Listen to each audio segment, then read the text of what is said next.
Hello students. So in the previous videos I explained you totally about the unit 3rd.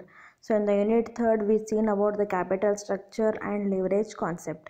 I hope you people cleared with that concepts, and now we are moving to next important unit of yours, financial management, that is unit 4, cost of capital. So cost of capital. So ಇಷ್ಟು ದಿನ ಮುಂಚೆ ನೋಡಿದ್ವಿ ಯಾವ ಥರ capital mix ಇರಬೇಕು, ಯಾವ ಥರ ಕ್ಯಾಪಿಟಲ್ಸನ್ನ use ಮಾಡಬೇಕು, ಕ್ಯಾಪಿಟಲ್ ಸ್ಟ್ರಕ್ಚರ್ ಅಂದರೆ ಏನು, ಅದ್ರಾಗ ಏನೇನು ಥರ ಕ್ಯಾಪಿಟಲ್ಸ್ ಕೂಡಿಸಿರ್ತಾರೆ ಕಂಪ್ನಿದವರು, ಅಂದ್ರೆ ಹೆಂಗೆ ಫಂಡ್ಸ್ ರೈಸ್ ಮಾಡಿರ್ತಾರೆ, ಇಕ್ವಿಟಿ ಮುಖಾಂತರ, ಪ್ರಿಫರೆನ್ಸ್ ಮುಖಾಂತರ, ಡಿಬೆಂಚರ್ಸ್ ಮುಖಾಂತರ, ಬ್ಯಾಂಕ್ ಲೋನ್ಸ್, ಪರ್ಸ್ನಲ್ ಇನ್ವೆಸ್ಟ್ಮೆಂಟ್, ಬಹಳಷ್ಟು ಥರ ಯೂಸ್ ಮಾಡಿರ್ತಾರೆ. ಈಗ ನಾವೇನು ಕಲಿಯೋದು ನೆಕ್ಸ್ಟ್ ಅಂದ್ರೆ 4th ಯೂನಿಟ್ನಾಗ ಕಾಸ್ಟ್ ಆಫ್ ಕ್ಯಾಪಿಟಲ್ ಅಂದ್ರೆ what is the cost incurred by the company for collecting the capital. So how much is the cost, ಯಾವ ಥರ ಕಾಸ್ಟನ್ನು ಕಂಪನಿ ಏನು ಮಾಡ್ತಾರೆ, ಫಂಡ್ಸನ್ನು ಕಲೆಕ್ಟ್ ಮಾಡಲಿಕ್ಕೆ ಪೇ ಮಾಡ್ತಾರೆ. ಅದನ್ನು ನಾವೇನು ಮಾಡಬೇಕು, ಈಗ ಸ್ಟಡಿ ಮಾಡೋಣ. So let us see what is this cost. C first of all cost ಅಂದ್ಕೊಂಡು ನಿಮ್ಮ ತಲೆಯೊಳಗೆ ಏನು ಬರ್ತದೆ ರೀ, ದುಡ್ಡು ಅಂತಲ್ಲಿ ಬರ್ತದೆ. ಅದ್ರಾಗ ಮೊದಲ ಖರ್ಚು ಒಂದು ಬರಬೇಕು. ನಮ್ಮ ಅಕೌಂಟ್ ಟರ್ಮಿನಾಲಜಿ ನಾವು ಯೂಶ್ವಲಿ ಕಾಸ್ಟ್ ಅಂದ ಕೂಡ ಏನು ಮಾಡ್ತೀವಿ, ಎಕ್ಸ್ಪೆನ್ಸ್ ಅಂತೀವಿ ಅಥವಾ ಖರ್ಚು ಅಂತ ಹೇಳ್ತೀವಿ, ಹೌದಲ್ರಿ. ಸೊ ಇಲ್ಲೇನೂ ಅಷ್ಟೇ, ನಮ್ಮ ಕಂಪನಿಗೆ ಬೇಕಾದ ಬಂಡವಾಳನ ಕಲೆಕ್ಟ್ ಮಾಡಲಿಕ್ಕೆ, so if we want to collect the funds for our company, what is the cost company is incurring for collecting the funds. ಒಂದು ಎಕ್ಸಾಂಪಲ್ ಕೊಡ್ತೀನಿ. See assume that you want to construct one home. Okay, so ನೀವು ಒಂದು ಮನೆ ಕಟ್ಬೇಕಂತ ಮಾಡಿರಿ, ಅದಕ್ಕೆ ಒಂದು 10 ಲಕ್ಷ ಬೇಕಾಗಿದೆ ನಿಮಗೆ. ಸಣ್ಣ ಮನೆ ಕಟ್ತೀರ, ಓಕೆ, ಅದಕ್ಕೆ 10 ಲಕ್ಷ ಬೇಕಾಗಿದೆ ನಿಮ್ಗೆ. 10 ಲಕ್ಷ ನೀವು ಏನು ಮಾಡ್ತೀರಿ, ನಿಮ್ಮ ತಲೆಯೊಳಗೆ ಫಸ್ಟ್ ಬರೋದೇನು, ಬ್ಯಾಂಕ್ ಹತ್ರ ಹೋಗಿಸ್ಕೋಬೇಕು ಅಂಥೇಳಿ. So will go to bank and you will go for asking for the loan facility to the bank. Okay, even bank will also provide the loan to you by taking some security documents. So ಆ funds ನಿಮ್ಗೇನು 10 ಲಕ್ಷ ಕೊಡ್ತಾರಲ್ಲ, ಅವ್ರೇನು ಸುಮ್ಮನೆ ಕೊಡ್ತಾರೇನ್ರಿ? No, right. They will charge something for that. They will charge you something. They will charge you. What is that? That is the interest. Yes, ಆ interest ಏನು charge ಮಾಡ್ತಾರಲ್ಲ, so ಅದು ಅವ್ರಿಗೆ ಇನ್ಕಮ್ ಇರ್ತದೆ. So they will not pay that 10 lakh rupees to you free of cost. So they will charge some interest and they will mention the period of returning back of that amount. That means what? Loan amount refund ಮಾಡಲಿಕ್ಕೆ, ದುಡ್ಡು ವಾಪಸ್ ಕೊಡಲಿಕ್ಕೆ ಒಂದು amount ಅಂದರೆ ಅವಧಿ fix ಮಾಡ್ತಾರೆ. ಅದಕ್ಕೆ ನೀವು ಇಷ್ಟು ವರ್ಷ ಒಳಗೆ ನಮಗೆ ವಾಪಸ್ ಕೊಡ್ರಿ. ಲೈಕ್ ಎಕ್ಸಾಂಪಲ್, ಈಗ 10 ಲಕ್ಷ ಅಂದ್ರೆ 5 ವರ್ಷ ನಿಮಗೆ ಟೈಮ್ ಕೊಡ್ತಾರೆ. ಸೊ 5 ವರ್ಷದ ತನಕ ನೀವೇನು ಮಾಡಬೇಕು, ಅದ್ರ ಮೇಲೆ ಬಡ್ಡಿನೂ ಕಟ್ಟಬೇಕು ಆ್ಯಂಡ್ ಅದರದ್ದು ಸಣ್ಣಗೆ ನೀವು ಅದರದ್ದು ಅಸಲೂ ಕಟ್ತಾ ಹೋಗ್ಬೇಕು. ಅಂದರೆ that means principal amount and interest both you have to pay. Okay, so here in this concept will study that here what are the types of costs which company will also pay for collecting the capital. ಅಂದ್ರೆ ಒಂದು ಕಂಪನಿಗೂ ಬಂಡವಾಳ ಬೇಕೇ ಬೇಕು. Capital in very important. So for collecting that capital, what the cost company will incur here. So what the cost company incur is nothing but what? So ಒಂದು ಕಂಪ್ನಿಗೆ ಒಂದು budget fix ಮಾಡಿ ನೋಡೋಣ. 10 ಲಕ್ಷ ರೂಪಾಯಿ ಕಂಪ್ನಿಗೆ ಬೇಕಾಗಿದೆ ರೀ, ಕ್ಯಾಪಿಟಲ್ ಇನ್ವೆಸ್ಟ್ಮೆಂಟ್ ಅದು. ಓಕೆ, ಸೊ 10 ಲಕ್ಷನ ಬರೀ ಇಕ್ವಿಟಿ ಮುಖಾಂತರ ರೈಸ್ ಮಾಡ್ತಾರೆ? ಇಲ್ಲ, ಅವ್ರು ಏನು ಮಾಡ್ತಾರೆ, ಡೆಟ್ನು ಕೂಡಿಸ್ತಾರೆ. ಸೊ ಒಂದು ಎಕ್ಸಾಂಪಲ್ ತೊಗೊಂಡು 5 ಲಕ್ಷ ರೂಪಾಯಿ ಇಕ್ವಿಟಿ ಮುಖಾಂತರ ತೊಗೋತಾರೆ.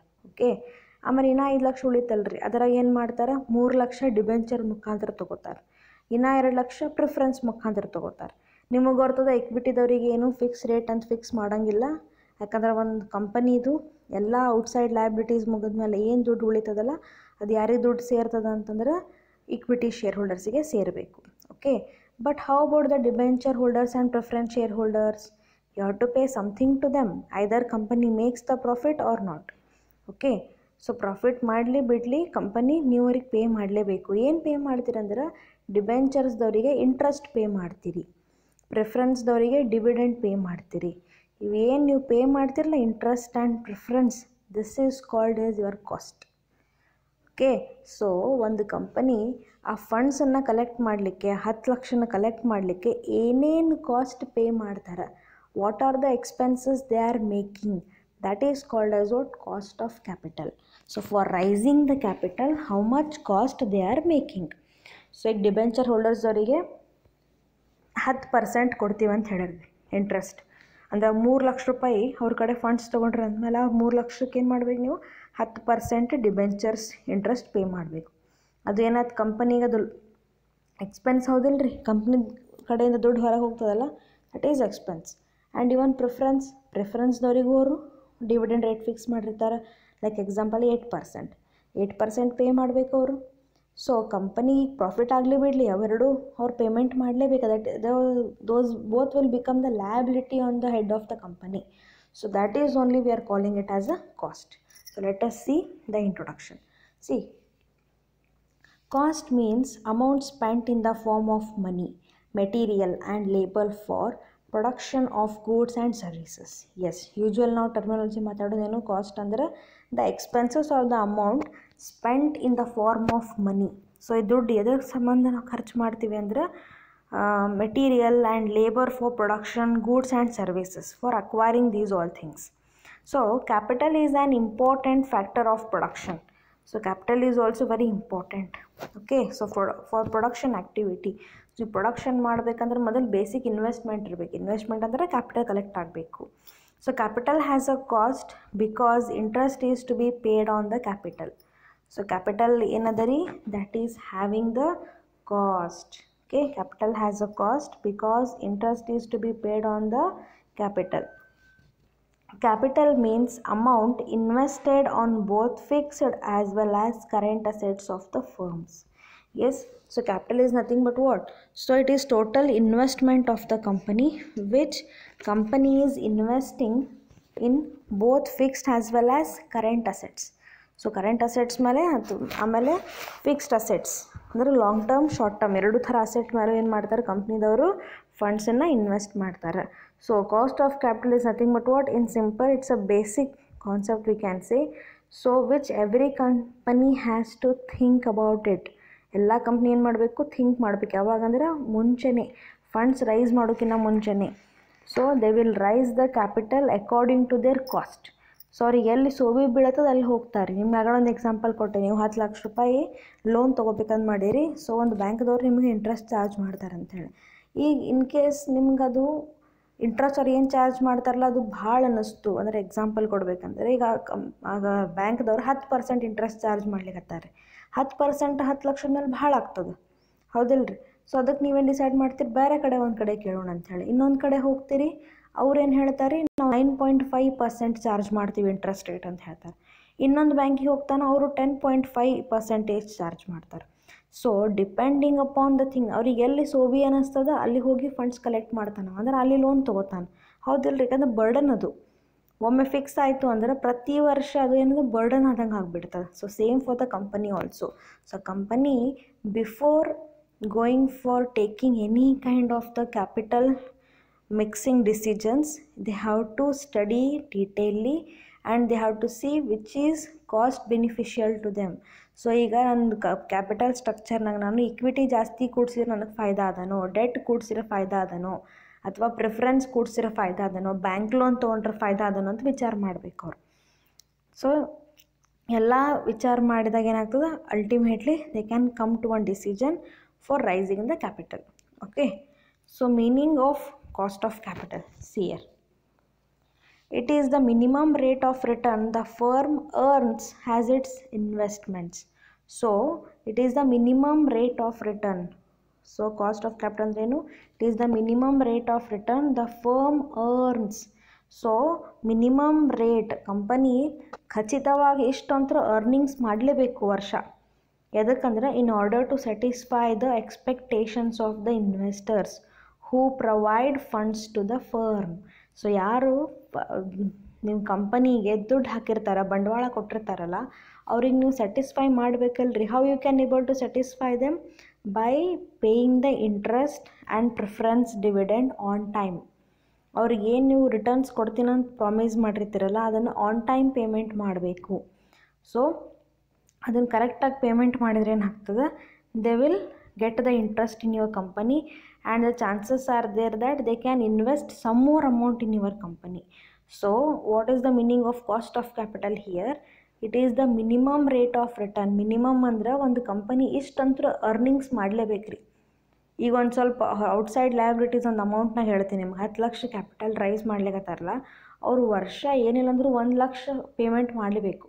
ಡಿಬೆಂಚರ್ ಹೋಲ್ಡರ್ಸ್ ಅನ್ರಿ, ಪ್ರಿಫರೆನ್ಸ್ ಹೋಲ್ಡರ್ಸ್ ಅನ್ರಿ, ಅಥವಾ ಬ್ಯಾಂಕ್ ಲೋನ್ ಅನ್ರಿ, 1 ಲಕ್ಷ ಮಿನಿಮಮ್ ಪೇಮೆಂಟ್ ಮಾಡಬೇಕು. ಅಂದ್ರೆ ಒಂದು ಕಂಪನಿ ಮಾಡಬೇಕು, ಖಚಿತವಾಗಿ 1 ಲಕ್ಷರ ಅರ್ನಿಂಗ್ಸ್ ಮಾಡಲೇಬೇಕು. The company minimum it has to earn 1 lakh rupees. For what purpose? To satisfy the outsiders. So outsiders means the ಇನ್ವೆಸ್ಟರ್ಸಿಗೆ ಮಿನಿಮಮ್ ದುಡ್ಡು ಕೊಡೋ ಸಂಬಂಧ 1 ಲಕ್ಷರ ಅವರು ಗಳಿಸಲೇಬೇಕು. ಅಂದರೆ minimum rate of return. Okay, they have to earn on their capital investment. So in another point of view also you can say, so the cost is nothing but, cost of capital is nothing but what? So it is the cost which company will incur for raising the capital. So cost is nothing but what? ಅದೊಂದು ಖರ್ಚು ಇದ್ದಂಗೆ ರೀ. So which the company will incur, company spend ಮಾಡ್ತದೆ ವರ್ಷ for raising the capital. Raising is nothing but what? ಬಂಡವಾಳ collect ಮಾಡಲಿಕ್ಕೆ, ಫಂಡ್ಸನ್ನು collect ಮಾಡಲಿಕ್ಕೆ ಅವರು ಮಿನಿಮಮ್ ಏನು ಮಾಡಬೇಕು, ಅಷ್ಟು ಫಂಡ್ಸನ್ನು ರೈಸ್ ಮಾಡಲೇಬೇಕು ಅಂಥೇಳಿ ಅವ್ರು ಅಂದ್ಕೊಂಡಿರ್ತಾರೆ. ಅದಕ್ಕೆ ರೈಸ್ ಮಾಡಿದ್ದಕ್ಕೆ ಅವ್ರು ಏನು ಪೇಮೆಂಟ್ ಮಾಡ್ತಾರೆ? That is called as cost of capital. Okay, let's see one definition. There are 2 definitions I have taken. So first one, according to Solomon Isra. Okay, so the financial author Solomon Isra, what he is saying, the cost of capital is the minimum required rate of earnings. So he is also saying same thing. The cost of capital is the minimum required rate of earnings. Minimum ಅಂದರೆ ಇಷ್ಟರ ಗಳಿಸ್ಬೇಕ್ರಿ ಒಂದು company. ಈಗ ನೀವು ಒಂದು ನಿಮ್ಮದೇ ಒಂದು own company ಮಾಡಿರಿ ಅಂತ ತಿಳ್ಕೊರಿ. ಈಗ ಬೇರೆಯವ್ರ ಕಡೆ ಸಾಲಾಗಿಲ್ಲ ಮಾಡಿ ನೀವು ಅವ್ರಿಗೆ ನಿಮ್ದು ಏನು ವಿಚಾರ ಬರ್ತಾವೆ ಅಂದ್ರೆ, ನಿಮ್ದು ಇನ್ ಕೇಸ್ ಬಿಸ್ನೆಸ್ ಚಲೋ ನಡೀಲಿಕತ್ತಿಲ್ಲ ಅಂದ್ರೆ ಅಟ್ಲೀಸ್ಟ್ ನಾ ಮಿನಿಮಮ್ ನನ್ನ ಸಾಲ ತೀರಿಸೋ ಅಷ್ಟರ ನಾ ಫಂಡ್ಸ್ ಅರ್ನ್ ಮಾಡಬೇಕು, ನಂದು ಅರ್ನಿಂಗ್ಸ್ ಮಾಡ್ಕೋಬೇಕು. ನಿಮಗೆ ಪ್ರಾಫಿಟ್ ಬಿಡ್ರಿ, ಅಟ್ಲೀಸ್ಟ್ ನಿಮ್ಮ ಸಾಲಾರ ಮುಟ್ಟಬೇಕಲ್ಲ, ಅಷ್ಟರ ನೀವು ಅರ್ನಿಂಗ್ಸ್ ಮಾಡಬೇಕಲ್ಲ. ಸೊ ಅದಕ್ಕೇನು ಹೇಳ್ತಾರೆ? ಕಾಸ್ಟ್ ಆಫ್ ಕ್ಯಾಪಿಟಲ್ ಅಂತಲೂ ಹೇಳ್ತಾರೆ.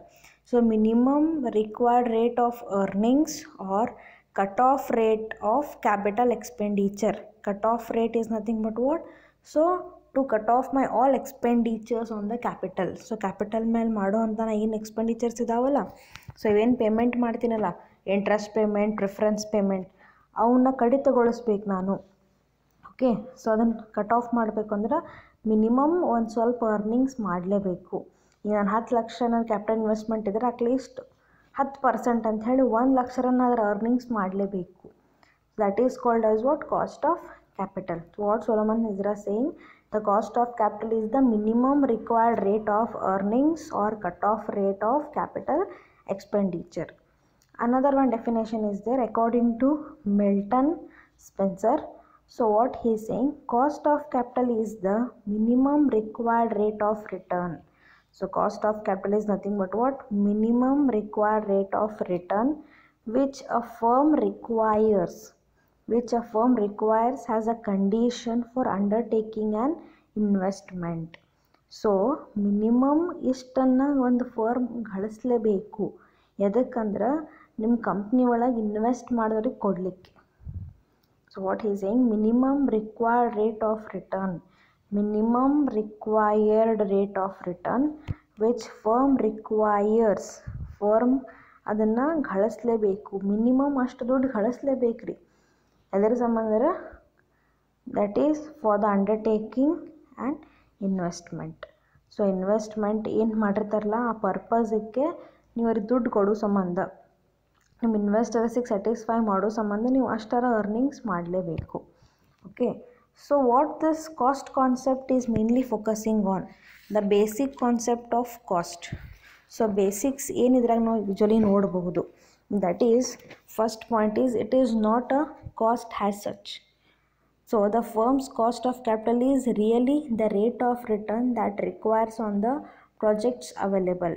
So that means what here? This is the minimum cost. So cost concept ಏನು ಹೇಳುತ್ತೆ ಅಂದರೆ, the firm's cost of capital is reality the rate of return. So ಒಂದು ಕಂಪ್ನಿ ಮಿನಿಮಮ್ ಒಂದಿಷ್ಟು earnings ಮಾಡಲೇಬೇಕು, return that it requires on the project. ಒಂದು project ಒಳಗೆ ಏನು ಕೈ ಹಾಕಿರ್ತಾರೆ, ಒಂದು ಏನು ಇನ್ವೆಸ್ಟ್ಮೆಂಟ್ ಮಾಡಿರ್ತಾರಲ್ಲ ಅದ್ರಾಗ ಒಂದು ಇಷ್ಟು ಮಿನಿಮಮ್ ಅರ್ನಿಂಗ್ಸ್ ಅಂತ ಮಾಡಲೇಬೇಕು. ಯಾಕಂದ್ರೆ ನೀವು ಹಾಕಿದ ಇನ್ವೆಸ್ಟ್ಮೆಂಟ್ರೆ ನಿಮ್ಗೆ ವಾಪಸ್ ಬರಬೇಕು ಹೌದಿಲ್ರಿ, ಅಷ್ಟು ನೀವು ಗಳಿಸ್ಬೇಕು ಅಷ್ಟೇ. ಅದಕ್ಕೇನು ಹೇಳ್ತಾರೆ ಕಾಸ್ಟ್ ಆಫ್ ಕ್ಯಾಪಿಟಲ್ ಅಂತ ಹೇಳಿ. ಸೆಕೆಂಡ್ ಪಾಯಿಂಟ್ ಏನಂದರೆ it is the minimum rate of return. So ನಿಮ್ದಲ್ಲಿ ಏನಿರಬೇಕಂದ್ರೆ ಮಿನಿಮಮ್ ಒಂದಿಷ್ಟರ ಗಳಿಸಲೇಬೇಕು. So firms capital represents that minimum rate of return that will result in at least maintaining the value of its equity shareholders. So ನೀವು minimum ದುಡ್ಡು ಏನಾರು ಒಂದು ಸ್ವಲ್ಪ ಅವರಿಗೆ ಸ್ಯಾಟಿಸ್ಫೈ ಮಾಡ್ತೀರಿ, ಪೇಮೆಂಟ್ ಮಾಡ್ತೀರಿ ಅಂದ್ರೆ ಅದರ್ಲಿಂದ ಏನಾಗ್ತದೆ, ನಿಮ್ಮ ಮಾರ್ಕೆಟ್ನಾಗ ನಿಮ್ಮದು ಪೊಸಿಷನ್ ಚಲೋ ಬೆಳೀತದೆ, ನಿಮ್ಮದು ಮಾರ್ಕೆಟ್ನಾಗ ರೆಪ್ಯುಟೇಷನ್ ಚಲೋ ಇರ್ತದೆ. So if the reputation is good, then market value of share also increases, and with the help of that the shareholders are also satisfied and they are very much happy. Okay, so that's why the company has to earn the minimum rate, minimum returns. And next one is what? Return at zero risk. So return at zero risk is nothing but what? ನೀವು minimum ಏನು earnings ಮಾಡ್ಬೇಕಂತ ಮಾಡಿರಲ್ಲ, ಅದು ಹೆಂಗೆ earnings ಇರಬೇಕಂದ್ರೆ ಅಲ್ಲಿ ಯಾವುದು risk ಇರಬಾರ್ದು. There is totally zero risk. ಏನು ರಿಸ್ಕ್ ಇರದೇ ಇರೋ ಹಾಗೆ ಅವ್ರು ಏನು ಮಾಡಬೇಕು, ಅರ್ನಿಂಗ್ಸ್ ಮಾಡಬೇಕು. So 3 important topics are to be considered. It is not a cost has such, it is the minimum rate of return, return at zero risk. So ನೀವು minimum ಏನು ಅರ್ನಿಂಗ್ಸ್ ಮಾಡ್ತಿರಲ್ಲ ಅಲ್ಲೇನಿರಬೇಕು, ರಿಸ್ಕ್ ಝೀರೋ ಇರಬೇಕು. Zero risk ಇದ್ದಲ್ಲಿ ನೀವು ಅಷ್ಟು minimum earn ಮಾಡ್ಲಿಕ್ಕೆ ಆಗ್ತದೆ ರೀ, ಮತ್ತು ರಿಸ್ಕ್ ಇತ್ತಂದ್ರೆ ಅದನ್ನು ಅರ್ನ್ ಮಾಡ್ಲಿಕ್ಕೆ ಆಗೋದಿಲ್ಲ. ಸೊ ಅದನ್ನು ಮೇನ್ ಕಾಸ್ಟ್ ಕಾನ್ಸೆಪ್ಟ್ ಹೇಳಿಗತ್ತದ. And see here classification of cost of capital, or we can say types of capital. ಇದ್ರಾಗ ಜಸ್ಟ್ ಈಗ ಬರೀ ನೋಡೋಣ. ನೆಕ್ಸ್ಟ್ ಕ್ಲಾಸ್ನಾಗ ಅಂದರೆ ನೆಕ್ಸ್ಟ್ ವಿಡಿಯೋನ ನಿಮ್ಗೆ ನಾನು ಎಕ್ಸ್ಪ್ಲನೇಷನ್ ಕೊಡ್ತೀನಿ ಕ್ಲಾಸಿಫಿಕೇಷನ್ ಅದು. So there are mainly 5 types of cost of capital are there. So first is what? Marginal cost of capital and average cost. ಒಂದರಾಗೆ ಎರಡು ಇವಲ್ಲ. Okay. Second one is explicit cost and implicit cost. Third is future cost and historical cost. Next is specific cost and inclusion of combined cost. Last spot cost for normal cost. Spot cost ಅಂತಾರೆ ಅಥವಾ normal cost ಅಂತಲೂ ಇದಕ್ಕೆ ನಾವು ಹೇಳ್ಬೋದು. These are some of the types of cost of capitals, but in next video I will explain you all these things in detail, but very simple. So first idanna talaga itkori, what is the cost of capital? Cost of capital is nothing but what? In very simple way, it is the minimum return which company has to earn for satisfying the investors. Investors satisfy ಮಾಡಲಿಕ್ಕೆ minimum ಅಷ್ಟು earnings company ಮಾಡಲೇಬೇಕು. Or we can say the cost which company has to pay for acquiring the capital.